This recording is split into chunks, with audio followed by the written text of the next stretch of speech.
तो भाइयों, आप लोगों को एक खबर तो जरूर मिल गई होगी कि अपने ही देश के अंदर बहुत सारी चीजें चल रही हैं। ठीक है, तो अपने ही देश की एक राज्य है, एक स्टेट है तमिलनाडु। वहां से बहुत बड़ी खबर निकल के सामने आ रही है। हालांकि पहले भी एक खबर निकल के सामने आई थी कि वहां के जो चीफ मिनिस्टर हैं, स्टालिन, जो यहाँ पे आप देख सकते हैं सबसे ऊपर वाला जो पिक्चर है, ये वहाँ के चीफ मिनिस्टर है और ये उनके लड़के हैं स्टालिन। ठीक है, तो इन्होंने हाल ही में एक बयान दिया था कि भाई जब तक ये यहाँ के चीफ मिनिस्टर हैं यहाँ पे हिंदी लागू नहीं होगा, ऐसा इनका कहना था। ठीक है, भले ही ये इलेक्शन हार जाए चाहे कुछ भी हो जाए, ये हिंदी को यहाँ पे आने नहीं देंगे। और रिसेंटली यानी कि कल के दिन 13 मार्च को ये खबर आई है कि इन्होंने अब रुपया, जो इंडियन रुपीज है, उसका भी सिंबल जो है वो बदल दिया है। ये हमारा पुराना लोगो है जो इंडियन रुपीज का लोगो है। ठीक है, और ये जो है ये नया लोगो है जो कैबिनेट मतलब कि तमिलनाडु कैबिनेट ने इसको अप्रूव किया है कि अब हमारा जो करेंसी का जो सिंबल होगा वो ये होगा। तो मतलब अपने ही देश के अंदर ये सारी चीजें चल रही है। देखो भाई, हम लोग वन नेशन वन इलेक्शन की बात कर रहे हैं, हम वन नेशन एक लॉ की बात कर रहे हैं, हम वन नेशन एक एजुकेशन की बात कर रहे हैं। ठीक है, बट बीच बीच में ऐसी चीजें निकल के आ जाती है अपने ही देश के अंदर जो कि बहुत ही दुखद है। ठीक है, तो वीडियो के अंत तक बने रहिएगा। वीडियो में सारी चीजें डिस्कस करने वाला हूँ कि क्या क्या चीजें इसमें हुई है। तो भाई, जैसा कि मैंने आपको बताया कि ये 13 मार्च की घटना है और 13 मार्च को ये चीज हुई है कि कैबिनेट ने इसको अप्रूव कर दिया है। ये अप्रूव हो चुकी है कि भैया हमारा जो करेंसी है, वो हमारा जो करेंसी का जो सिंबल है वो अब इसके जगह पे ये रहेगा। ठीक है, ये तो हो चुका है। ठीक है, और इससे पहले इन्होंने एक बयान और दे दिया था उनके चीफ मिनिस्टर ने कि भैया भले ही कुछ भी हो जाए, हम हिंदी को जो है वो अपोज करते रहेंगे। मतलब जब तक है कि तमिलनाडु हमेशा नॉन हिंदी रहेगा, मतलब यहाँ पे हिंदी नहीं आने देंगे। इससे पहले निर्मला सीतारमण का आपने भाषण सुना होगा कि उन्होंने कहा था कि मैं उस राज्य से आती हूँ जहाँ पे हिंदी बोलना एक गुनाह है। ठीक है, इन्होंने अपनी स्पीच में कहा था। ठीक है, तो आप समझ सकते हैं कि तमिलनाडु में हिंदी को लेके किस तरीके से वहां पे देखा जाता है हिंदी भाषा को। ठीक है, देखो भाई, एक ही देश है, एक तो भाषा मतलब कोई भी हो, तमिल भाषा हो या हिंदी भाषा हो या कोई भी भाषा हो। ठीक है, भाषा तो भाषा है और सारी भाषा जो है वो बहुत ही खूबसूरत भाषा है। तो अपोज करना मतलब ये मेरे को भी थोड़ा सा अजीब लग रहा है कि कोई स्टेट अपने ही कंट्री के एक लैंग्वेज को किस तरीके से अपोज कर सकती है। बट फिलहाल ये बात सही है कि तमिलनाडु यहाँ पे अपोज कर रहा है। और तमिलनाडु ये आज से अपोज नहीं कर रहा है, ये बहुत पहले से अपोज कर रहा है। ये आगे डिस्कस करूंगा। ठीक है, इससे पहले जो ये चीफ मिनिस्टर के जो ये लड़के हैं, ठीक है, स्टालिन, इन्होंने भी एक तगड़ा बयान दिया था 2023 का। जो इनका बयान अगर आपको ध्यान हो, तो इन्होंने कहा था कि भाई जो सनातन धर्म है, जो कि हिंदू धर्म है, वो डेंगू और मलेरिया की तरह है।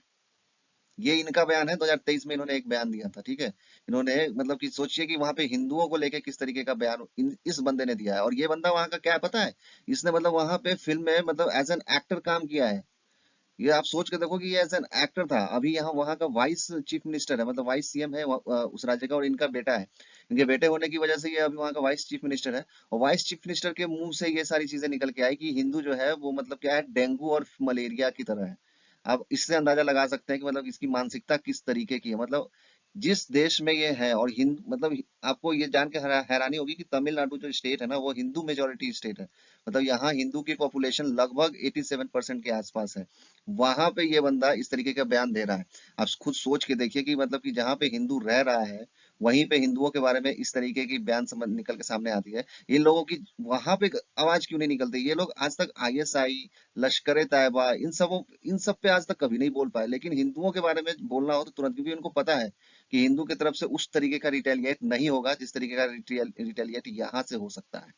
ठीक है, यहाँ से जिस तरीके का रिटेलिएट होगा उस तरीके से हिंदू रिटेलिएट नहीं करता है। ये शायद इसको पता है, इसी वजह से इसने ये सारी चीजें की। तो क्या इसका कोई पॉलिटिकल मतलब एंगल है क्या? ये जो बयान है उसके बाद फिर ये हिंदी को अपोज करना हो गया, इसके बाद फिर अभी इन्होंने एक नया जो करेंसी का जो सिंबल है वो चेंज कर दिया। तो क्या इसका पॉलिटिकल कोई एंगल है क्या? तो बिल्कुल है। 2026 के अंदर तमिलनाडु के अंदर इनका स्टेट असेंबली इलेक्शन होने वाला है। ठीक है, क्या होने वाला है मैं आपको पहले बता दूं। पहले थोड़ा सा तमिलनाडु की हिस्ट्री में देख लेते हैं। ये देखो, ये इंडिया का मैप है और ये जो एरिया है ये तमिलनाडु है। ठीक है, निचला जो हिस्सा है ये तमिलनाडु है, जो कि तमिल लोगों को ये बोलते हैं, और यहाँ की जो भाषा है वो तमिल यहाँ पे बोली जाती है।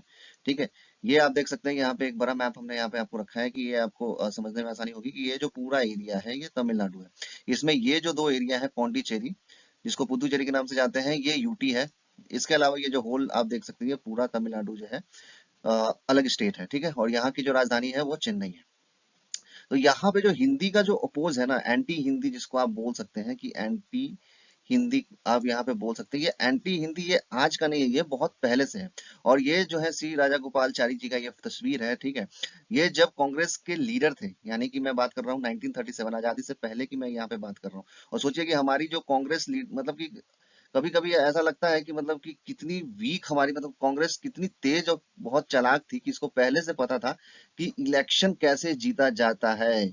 मतलब देश गुलाम है लेकिन इनको ये पता है कि भाई इलेक्शन को कैसे जीतना है, मतलब हमको मेजोरिटी में कैसे रहना है। ये कांग्रेस को बहुत अच्छे से पता थी।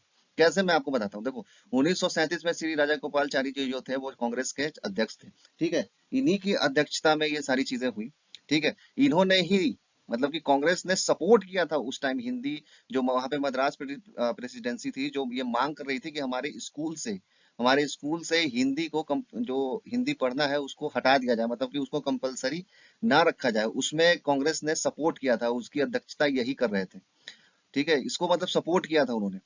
और 3 साल के संघर्ष के बाद, यानी कि 3 साल ये मतलब बहुत ही ज्यादा विवाद चला, इसका लिए बहुत ज्यादा प्रोटेस्ट हुए, सारी चीजें हुई। और 2 प्रोटेस्टर जो है इसमें डेथ हो गई थी 2 प्रोटेस्टर्स की, ठीक है। उसके बाद 1198 लोगों को यहाँ पे जेल भी हुआ उस टाइम पे, जिसमें बच्चे और वुमेन्स भी थी। तो आफ्टर 3 साल की मतलब बहुत जद्दोजहद के बाद 1940 को जो हिंदी वाला जो चीज था उसको, हिंदी एजुकेशन को विड्रॉल कर लिया गया था, मतलब कि हिंदी एजुकेशन को हटा दिया गया था। तो इसमें कांग्रेस का भी बहुत बड़ा रोल था भाई, मतलब ये किस तरीके से सपोर्ट किया था इन लोगों ने। आप कुछ सोच के देखिए कि मतलब आजादी से पहले इन लोगों को पता था कि भाई आने वाले टाइम में अगर हमको मेजोरिटी में रहना है, हमको अपनी सरकार बना के रखनी है तो कैसे रखनी है, ठीक है।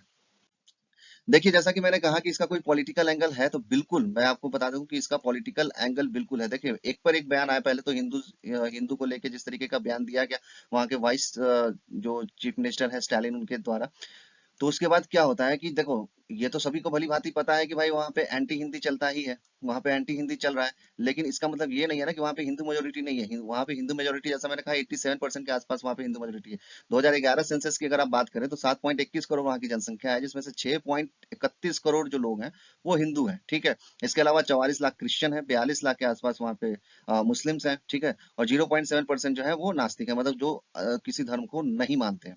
और इनके जो इलेक्शन, जो असेंबली इलेक्शन है वो 2026 के अंदर होने वाला है। तो जब आपने हिंदू के लिए इतना बड़ा बयान जब आपने दे दिया है, ठीक है, भले ही बाद में आके आपने ये बोल दिया हो कि मैं हिंदू के खिलाफ नहीं हूँ, मैं कास्टिज्म के खिलाफ हूँ, और आपने माफी मांग ली हो, वो जो भी है, लेकिन हिंदू के मन में तो ये चीज रही होगी ना कि ये मतलब बताओ कि इस तरीके का बंदा है कि मतलब हिंदू के खिलाफ ही बोल रहा है। तो ये तो मन में रहा होगा हिंदुओं के। तो हिंदू वोट को कैसे अट्रैक्ट किया जाए, उसका ये जीता जागता एग्जाम्पल है, ठीक है। और इसी को देखते हुए ये सारी चीजें यहाँ पे की गई है कि हम हिंदी को अपोज करेंगे, एंटी हिंदी यहाँ पे रहेगा, हम जब तक रहेंगे तब तक। इसके अलावा जो नया जो करेंसी लोगो है वो यहाँ पे ये लेकर आ गए। तो ये सारी चीजें जो है ये कहीं ना कहीं पॉलिटिकल व्यू है इस सब का, ठीक है, कि ये पॉलिटिकली इसको देखा जा रहा है। क्योंकि वहाँ के जो हिंदी मेजोरिटी जो हिंदू लोग भी हैं वो भी हिंदी का जो है अपोज करते हैं। वहाँ पे वो लोग बोलते हैं कि हम तमिलियन हैं और हम तमिल भाषा ही बोलेंगे, तमिल लैंग्वेज ही को ही वो लोग सपोर्ट करते हैं, ठीक है। तो इस तरीके की ये चीजें हैं। तो ये सारी चीजें जो है बहुत ही दुखद है। और इसमें सेंट्रल गवर्नमेंट का जो अब रोल है बहुत ही अहम हो जाता है कि वो क्या इस चीज को मान्यता देगी कि एक ही कंट्री के अंदर एक ही करेंसी के दो दो सिंबल हो। ये देखने वाला बात हुआ कि सेंट्रल गवर्नमेंट इस पे क्या एक्शन लेती है। लेकिन फिलहाल अभी तक जो न्यूज निकल के आई है वो यही है कि कैबिनेट के अंदर जब ये चीज अप्रूव हो चुकी है तो बहुत जल्दी इसको लेजिस्लेटिव असेंबली के अंदर भी लाके इसको अप्रूव करवा लिया जाएगा। और तमिलनाडु इकलौता ऐसा राज्य होगा भारत के अंदर जिसकी अपनी खुद की करेंसी मतलब करेंसी सिंबल होगी, ठीक है।